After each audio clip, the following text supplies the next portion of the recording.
Hello everyone, welcome to a new build guide. Today we're gonna be analyzing my latest build for the Vision GL tournament. We managed to win the tournament and we also got rank 1 by quite a bit on the softcore solo ladder. You're gonna have the push on a different video linked in the description if you want to see how to play the build at a high level.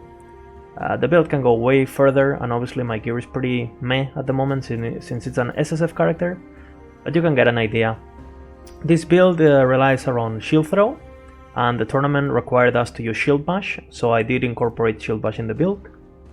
There would be a better version of this build, in my opinion, to just run Sigils instead, and I will link the planner for that on the description too, but we will analyze the one with Bash. Since it's the one that I actually played in the tournament. This build is really strong, mainly not so much because shield throw is a strong ability, but especially because it's a block build. You can read really high block. You can get 100% block if you have good gear. Right now we don't have quite as much because our gear is really poopy, like I said. But again, block will... You can see like the block effectiveness, this is extra source of mitigation, and getting a 50% source of mitigation is really bonkers. So this build is really strong. So again, if you play this build and you suddenly see that you're doing really good, yes, the build is really strong and you're probably gonna do way better in the arena or in the end game or whatever if you play this build, just because it's really strong. I gave my feedback to the devs about this build on how they can maybe address it a bit and how can they change block, and we'll see what they do with that. So let's get with the build. So let's start with the skills. Obviously it's a shield throw build, and unlike most shield throw builds, we're not using smite idols. We're using these idols that makes us do fire damage with shield throw. So obviously if you have a few of those, you basically can sometimes will proc 4 of them at the same time, sometimes you proc 2, sometimes you proc none. But this will make your damage skyrocket, and since it's a fire build, you will benefit from these points here that make you do multiplicative fire damage. And then you just do the usual, you get the ricochets, you get the mana cost down, you get the armor stolen, and you get these notes that give you damage. This note is currently back, and you don't lose your block chance. Again, it's not a big deal. If when they fix this, you just move this point, whatever, you get more armor.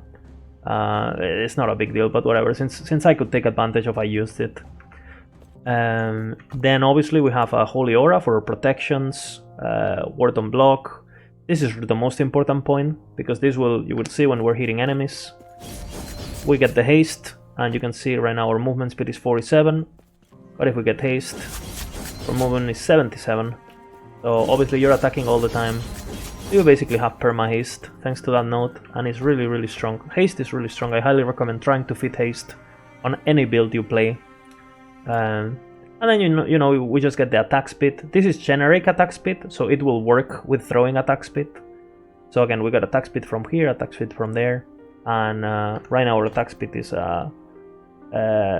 89 with our gear, and if we activate Holy Aura, our attack speed will go higher, because when you activate Holy Aura, the effects get augmented.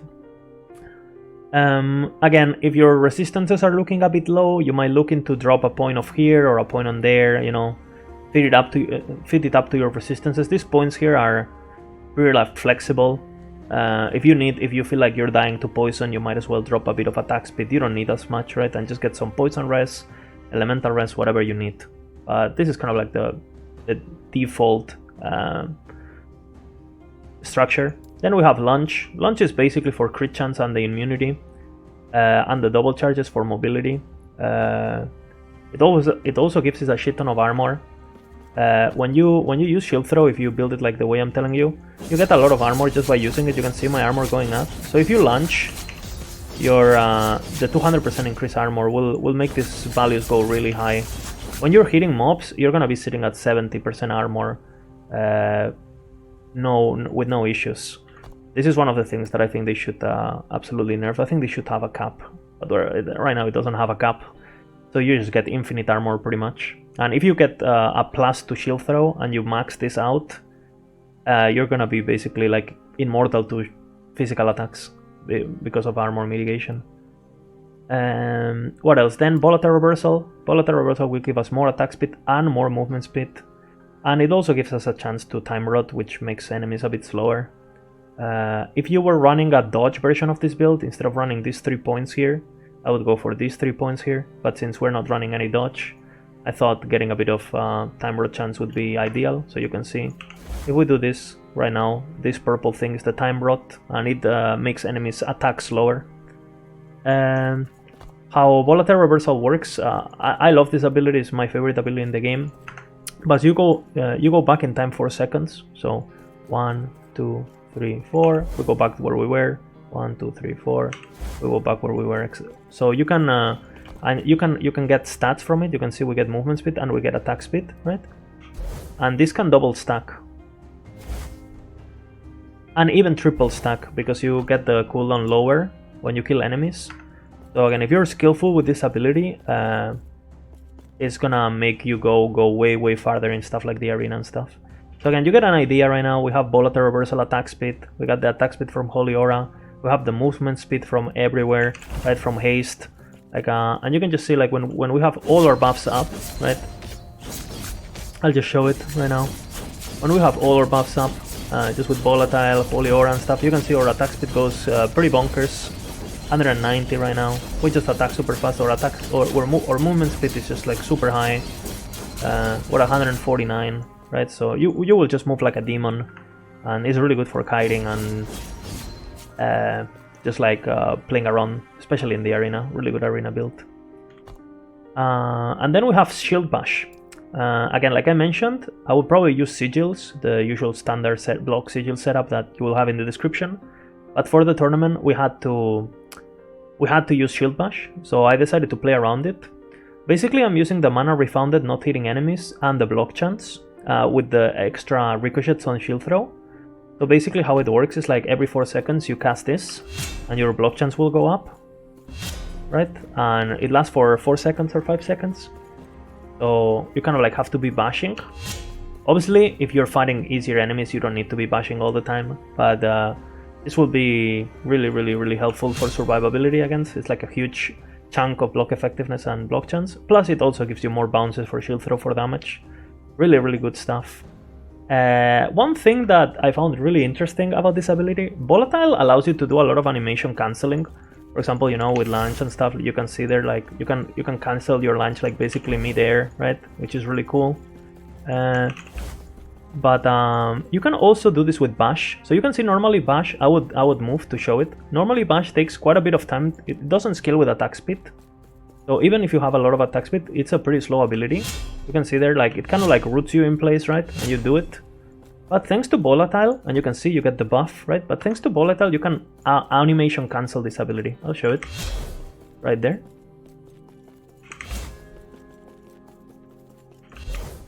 So, and you're super fast, you can see. You don't stop moving, and you still get the buff. You need to time it right, obviously.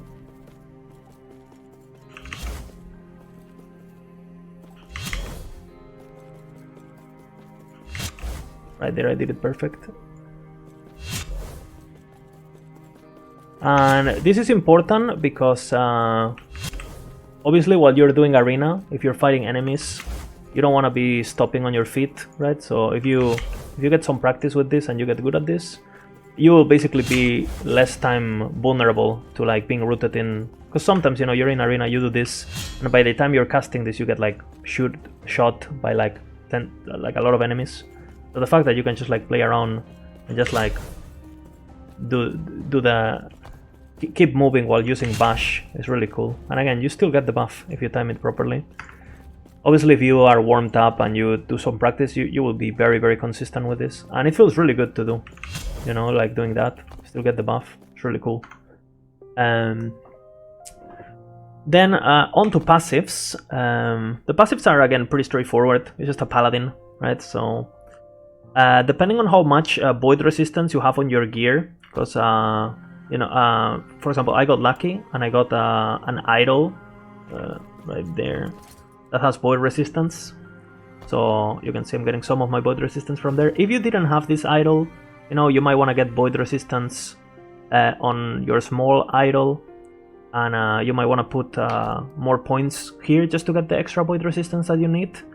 But since I didn't need it, I went and put the points into vitality. Again, you are not gonna need time and faith in this build because you're just casting shield throw and it's gonna have a 0 mana cost. And most of your abilities don't really cost mana, so this build doesn't really have any mana issues if you build properly. So again, you just get your block effectiveness, you get the less damage taken from nearby enemies. Again, even though it's a range build, you would see in the gameplay, if you watch the gameplay, that a lot of the times when I spawn something really scary, I use the launch immunity to launch in, right? Get close and make sure that I get my bonus armor from launch, and also proc, well, make sure armor clad is being, it's benefiting my mitigation. For Void Knight, these passives are really good. Highly recommend taking them. They will give you 40% void resistance, 40% physical resistance, and 80 health for 10 points. Absolutely mad value. And again, with these passives and these passives, you basically cap your void resistance for free. So highly recommend it. And again, since you're getting 10 points here, you might as well grab this point for the 11 crit multiplier. This is a crit build, so I mean it's not much, but it's just 1 point. You get 11% crit multi. Why not? You know, I think it's good value for just 1 point. Then on Forge Guard, you get some block effectiveness, some block chance. You double dip on strength and increase throwing damage here, because shield throw scales of strength. So you get quite a bit of damage of this, and not only that, having a bit of strength to make sure your flat armor is getting increased is actually pretty nice. Remember, we're gonna be getting a lot of flat armor with shield throw, so having a bit of strength to increase to make that armor more valuable is worth it. So if you have strength here and there, grabbing it is nice, especially if you don't grab this strength here because you don't need the resistances. And then for the big boy, the Paladin, this tree is really strong. Everything here is like so good. There's different ways to build this, but I'm gonna show you the way I did it for the tournament. We grabbed the block chance. I decided to not go for this block effectiveness and go for this one instead, because this one is 50 per point and this one is only 40, even though you get stun avoidance. This is honestly preference. If you want to take this, you can, especially if you don't need the elemental resistance from this point, because you have like nice gold rings or something. Like right now I don't have gold rings, you can see on my gear, because obviously it's SSF, so I just have some useless dodge rating ring, whatever, right? So obviously you might not need to have to grab as much elemental resistances if you have a good gold ring. So you might put some of these points off here if you're capped on elemental resistance. This fire damage and fire penetration, again, this is a fire damage build, so you will get insane damage for this. Like the fire pen is basically a damage multiplier, and the increased damage is also nice on top of it. The penetration alone would be worth the 8 points, so really nice. Single point here because we need to get here. We need enough passives to get here, so you gotta put this little point here. You could put it here also if you want it doesn't really matter. I like the vitality because we're scaling HP. Necrotic resistance with HP and healing effectiveness, again, super insane, especially if you do the sigil versions. If you use instant cast sigils will heal you for a bit, so increased healing effectiveness is pretty nice actually.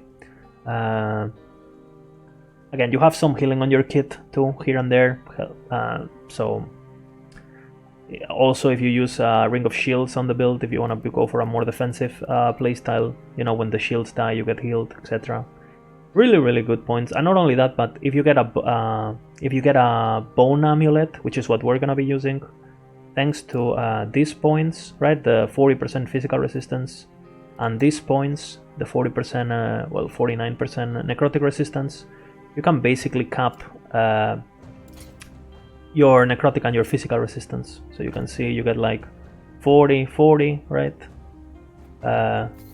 40. So that's the 49 from the passives, the 40 from the passive. You put this bad boy in without any resistances, and suddenly you're capped. You know, so really good. And remember, we're getting our void resistance and our elemental resistances for free in Holy Aura and the passive points, and if you had gold rings. So again, you pretty much cap all of your resistances for free in this build. If you wanted more poison resistance, you could get some points on, like I mentioned, on Holy Aura, or you could just craft like a suffix on poison. I'm very confident playing against poison, so I don't build it.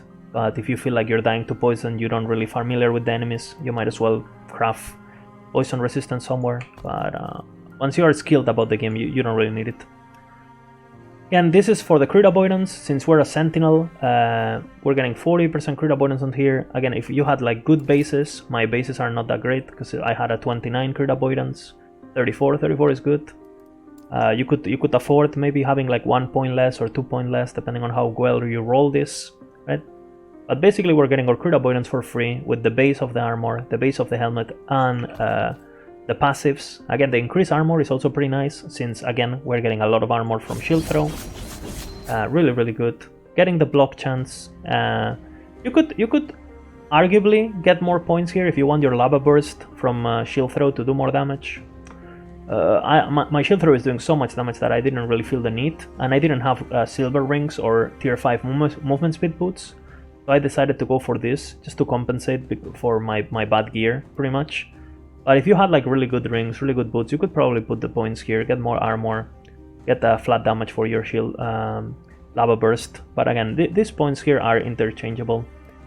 If you had like a really good belt with tier 7 dodge on potion, you might not want to grab this, just because you could get like really high dodge just from like using potion. But unless you have like a really good belt, I would highly recommend getting this point for the extra 5% block. Again, these points, shit ton of crit chance for all spells, or lava burst, and or shield throw. And then these are probably one of the best points in the entire sentinel tree. 24% increase HP. This bad boy, like if you have 2000 HP, this bad boy is gonna be giving you 200 HP. Really good mana. It even gives you a bit of damage, a bit of healing, and a bit of mana. So again, these points are so nuts. Like I think you want this. If you go Paladin, you always grab these points. They're super nuts, super good, and highly recommend them. And then going back to gear really quick. Again, like I mentioned, you want the shield throw. You want the throwing attack with fire shred or block effectiveness, whatever you can get. This little idol here you can use to, for example, I was lacking a bit of physical res, so just get the physical res.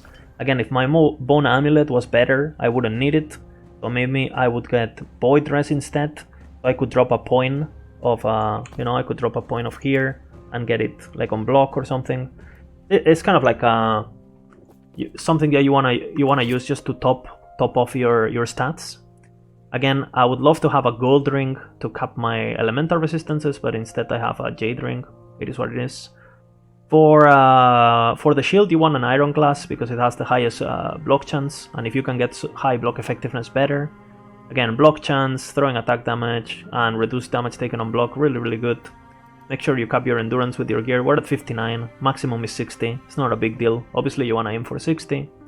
You want to be getting, you need at least 1 ring with throwing attack damage cost, because shield throw is 3 mana, right? But thanks to this, now it's 0 mana.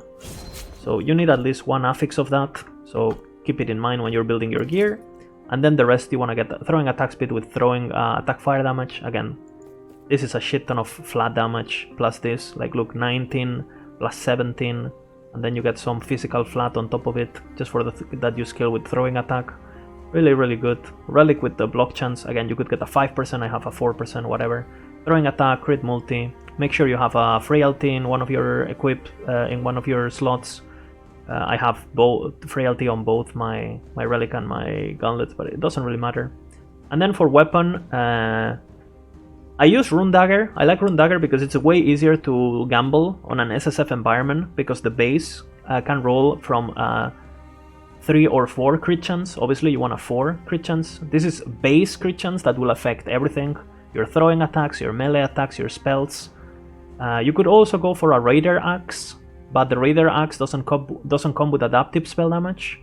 And keep in mind, like, we're doing some AoE with Lava Burst, and even though it's not our main source of damage, having the extra flat damage for this ability is actually pretty nice, since we have a lot of fire damage overall, just to clear trash and stuff. So I would recommend going for for Rune Dagger. You could arguably go for a Raider Axe if you really wanted and you had really good gear, but especially if you're lacking a bit of damage, this will help you quite a bit.